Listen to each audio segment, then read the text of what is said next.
Jeg heter Ester og 18 år gammel. Jeg har akkurat vært i etterskole. En etterskole som heter Your Class. Det er en bibel i etterskole. Og nå jeg etter kommet hjem etter. Og nå blir jeg i første G. Jeg begynte å synge da jeg gikk i første flokket. Så fann jeg at jeg faktisk stod til det. Og senere så i tredje flokket så får jeg spille klaver. Och så får allt we are efter tatuerna. Så jag kände flottet så började jag faktiskt finna ut att jag kunde faktiskt finna ut min egna tonläge. Jag rönte det av och jag är blivit bättre till det. Det är en också hög process. Så jag den 8:e och 9:e flottet så började jag skriva mer och mer sanger. Så att jag gick igenom X så var det tonläge brett. Och här gav de mig öliga kommuläggar. Vi hade visat min tonläge så får det till han där bibelskolan kommer. Och kvar för vi tog fru och sådana så brukade jag en timme från det och på att spela på GarageBand. Så nu tar jag kom hem efter nu då jag syns en studiomusik. Jag gör så en mini-studio i kameran som är nu. Ja, det där är mest använda sanger som handlar om. Det är nog som liksom syrklig sanger. Men jag så har några sådana fitter, dejliga kärlekssanger och några sådana glädjesanger. Inte nekver, men här är nekver. Så har vi en intresse.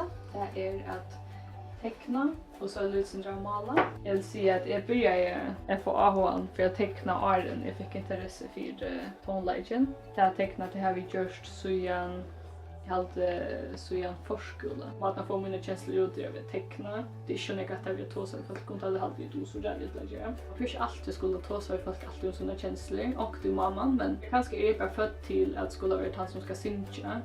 Så det får inte nog att jag får mina känslor på handa maten, handa vägarna. Bara ut på att någon vill ställa maten. Kanske vi sitter oss vid att folk kommer in tropläggar så kanske jag klarar sig inte några. Nej, det fattar jag inte. Har det här Your Class. Skolan var helt fantastisk att få gå. Efter skolan här handlade det om att dela påskapen ut om Jesus.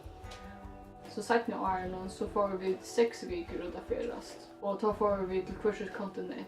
Ett håll för till Afrika, ett håll för till Asien och ett håll för till Sydamerika. Det är alltså mitt håll. Så åker håll vi får ställa. Och så var det en vecka i Haiti. Så har vi framför drama och så har vi fortalt vittnesbörd. Haiti-turen var något helt särskilt för mig. Jag sa verkligen allt nya döme som var där. Men jag har öliga fattat slut. Allt är bara helt lagt. Folk var desperat efter mäte. Det kunde inte stjäla något. Jag tror inte stjäla och skilja mig. Allt är så fattat slut. Ja, eller så krocka som vi gjorde till navnet ett skolan. För att vi får lön, för att vi får pengar på en kramata så lätt sig för att samla tusen past och i krockner. Och jag tycker väl på att en dag i framtiden för det är stora mål. Ja, jag hoppas att det kan bli känd, det kan bli rik och att pengarna får det är kunna för att till Haiti. Kanske om det är en stolstilltag här som man kan göra att han har hjälpt till honom den går framtid. Med och kläder och ett gott liv.